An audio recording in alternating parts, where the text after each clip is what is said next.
Financial minimalism. It's quite the rage nowadays on YouTube, wouldn't you agree?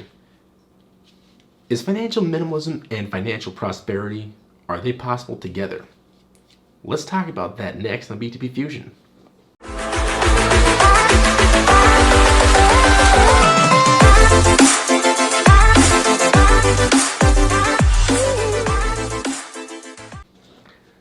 What's up, you guys? If you're unaware, you're watching B2B Fusion. If you're watching for the first time, I'm your host, Derek West. If not, welcome back. Let's dive right into the subject at hand. Can you be wealthy while at the same time being a financial minimalist? Like I said at the beginning of the video, financial minimalism is gaining a lot of traction here on YouTube. If you take a look at several channels here on YouTube, you'll find that several very popular ones are what you would consider a minimalist and what I would consider a financial minimalist. Here's some examples. Jennelle Elana, Stephan, the tech lead.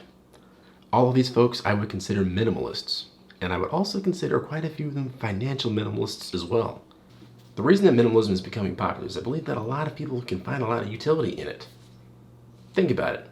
A lot of people really dig the idea of just using what they need and keeping clutter and waste to a bare minimum. Whether you're an earth first type of person who doesn't really take too kindly to consumerism and the clutter that it can cause, or more of a corporate business type who's always looking to keep the bottom line trim, minimalism can be an appealing philosophy to a lot of folks. So what do I mean by financial minimalism? And what is minimalism in general? I'm not sure if there's a precise definition in Merriam-Webster or anything like that. At least not describing what I'm talking about here.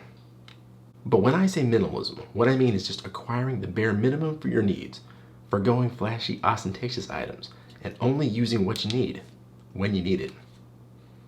Basically living like you're broke, or maybe you actually are broke, and just being happy with it and your station in life. You know, the type of people who only spend money when they're liking and subscribing to the B2B Fusion YouTube channel. Kidding, of course. Everybody knows that liking and subscribing to B2B Fusion is 100% free, while at the same time delivering 100% value, giving you, the B2B Fusion viewer, all the upside, and maintaining the minimalist lifestyle seal of approval. But back on topic, think of some minimalists in history that you know of. People like Gandhi, Nelson Mandela, Paul the Apostle. Like I said earlier, today you can find several minimalists here on YouTube. It's actually growing an interesting little niche.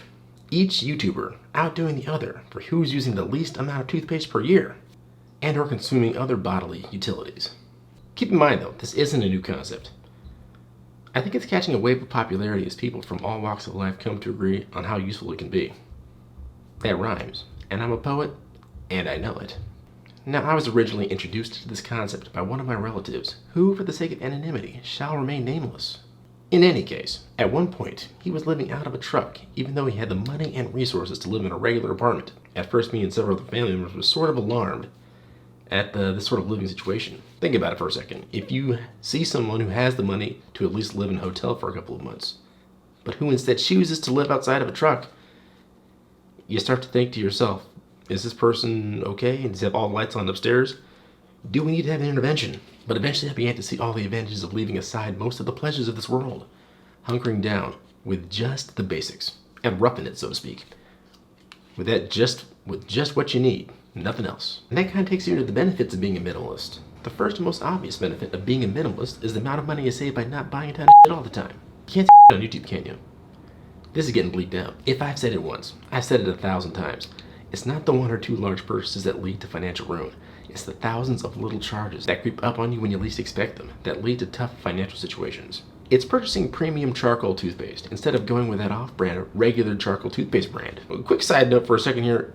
Can you believe that there are people that actually use charcoal toothpaste? There's a little subculture of folks who use charcoal toothpaste, and it's an actual thing. Society must be on the edge to collapse because there are people that brush their teeth with charcoal.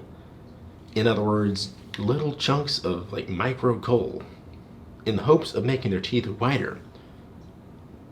These are also folks that drive Teslas and put solar panels on their house so they don't use coal-fired power to fuel their automobile, but they use charcoal toothpaste. Interesting. I wonder if it actually works though. Review video coming out. Back on topic though, it's the daily Starbucks coffee. Another quick side note. A lot of people like rag on folks that like to drink Starbucks every day. Stephan, here's looking at you, kid. That being said, that's kind of not fair. Starbucks is just one of the many things little trinkets that people buy every day that kind of leads them to financial hardship. It's not just Starbucks coffee, is what I'm trying to get at. So it's more than that. It's the mindset of spending a little here, a little there every day. I swear that is the last sidebar, by the way. That is, as long as you smash the like and subscribe buttons for that YouTube algorithm. These sorts of spending habits can include things like buying candy in a vending machine every day, picking up dinner on the way home, eating out for lunch every day, or purchasing extra coins in that free-to-play video game that you enjoy when you're on the can. Let me know if you know anybody like that. Those sorts of things add up. The more you do it every day, the more money's going to be bleeding out of your bank account. But like I mentioned in the beginning, people have different reasons and styles for being minimalists. Mine is to save as much money as I can while I funnel all the rest of it into various instruments. Things like stocks, index funds, and ETFs really. Real estate and true growth vehicles, things like websites, apps, etc. To me, that is the definition of a financial minimalist. Essentially, at this point in my life, I'm investing most everything from what I earn from various sources, greater than 6 figures per year, that I am not spending on staying alive into one of these avenues. Let me give you a little bit of breakdown on my spending habits and how I funnel them into my investment vehicles. I spend about $1,000 a month on an apartment in and around the Dallas, Texas area. I could go cheaper, and one day I might. I can't decide though if I should purchase a duplex, maybe a triplex, fourplex, etc. Live in one unit, rent out the other, or maybe Airbnb the other side of the unit, etc. Partly because I think there is a slight lack of multi-unit housing in and around the Dallas area. Multi-unit housing less than 4 units per house, that is. I haven't been searching with that much intent, only casually, but that is kind of what I've been seeing so far. If I find one with good value, I'll snatch it up with the quickness, but so far nothing is showing up on my radar. So if nothing shows up in the next 6 months or so, I'm probably going to stick with renting. And there's plenty of good places to rent for cheap here in the Dallas area, so that's probably what I'm going to end up doing. That being said though, I'm going to reassess that at the beginning of the second quarter 2020 and move on from there. But for now, that is my housing expense. I'm not sure if you saw my millionaire diet video a little bit earlier. Link in the description and in the video bar above, just in case you missed it. But that essentially describes my food budget, which would be anywhere between $45 and $60 per week purchasing food, which is what a food budget is for. Am I right? That's food that I buy in bulk and prepare before the week and eat, which is what you typically do with food. Am I right again? I also have maybe a $20 to $40 option to eat out if I'm forced into a business lunch/dinner of some kind. I always ensure to get the cheapest option on the menu and leave the rest as a tip. To violate that variable cost, I have to take it out of my normal food budget. In addition to that, I take supplements to help me replenish my body after workouts. For example, I take protein laced with branched chain amino acids, so I don't have to buy said amino acids extra. I buy protein in bulk because it's a little bit cheaper per pound. I take creatine and a dirt cheap pre-workout, also purchased in bulk. So my total for the month in supplements is about $50. So the amount of money I spend on food and supplements for working out never exceeds more than $400 a month. Let's say about $380.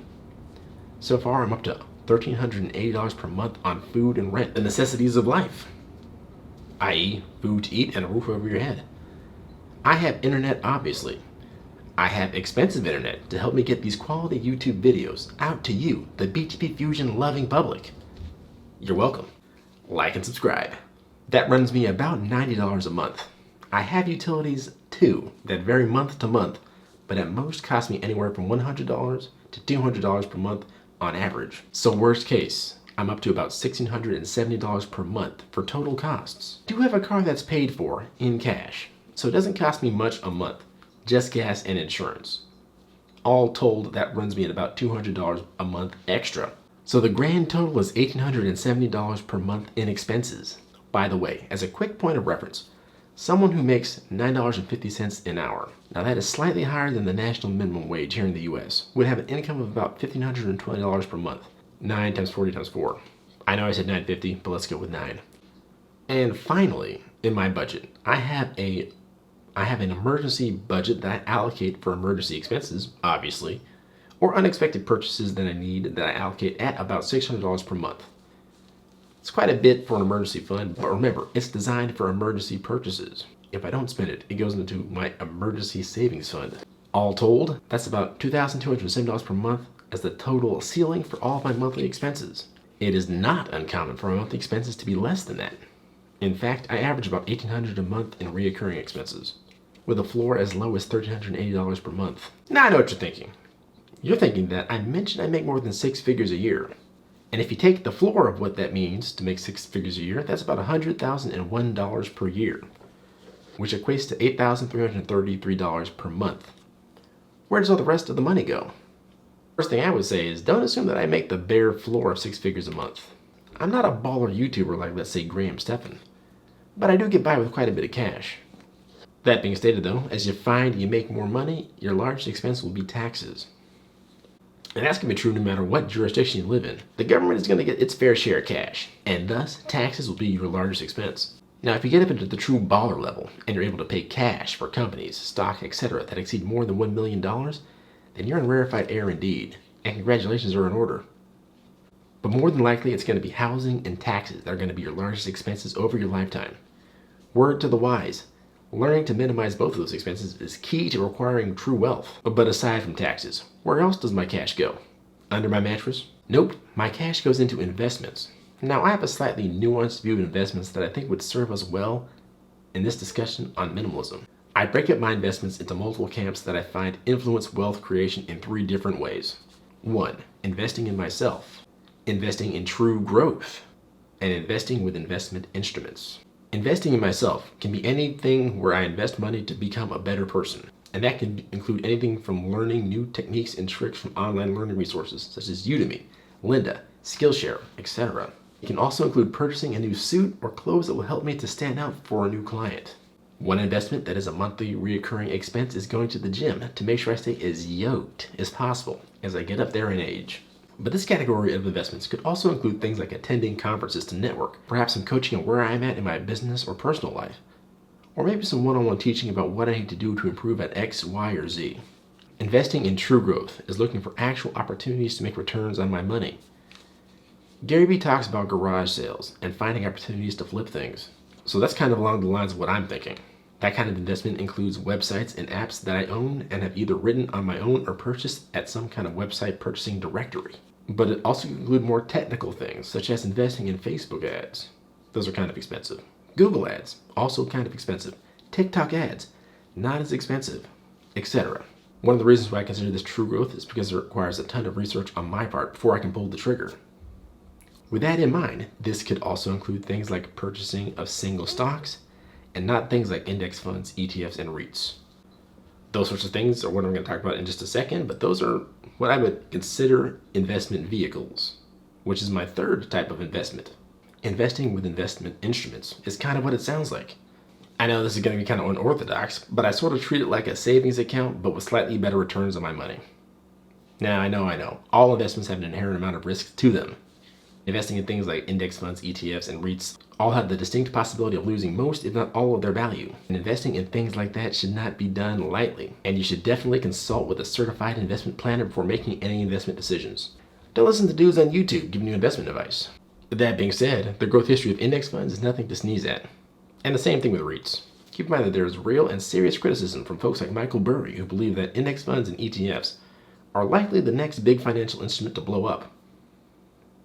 By blow up, I mean explode. And by explode, I mean destroy everything in its wake.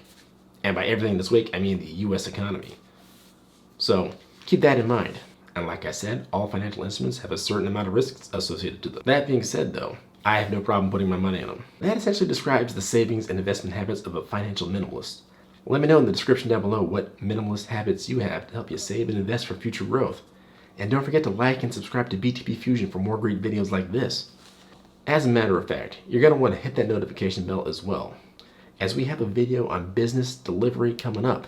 In the meantime, check out some of the links in the description or some of the other videos you see on the screen, and stay well out there, my friends. We'll catch you next time on BTP Fusion.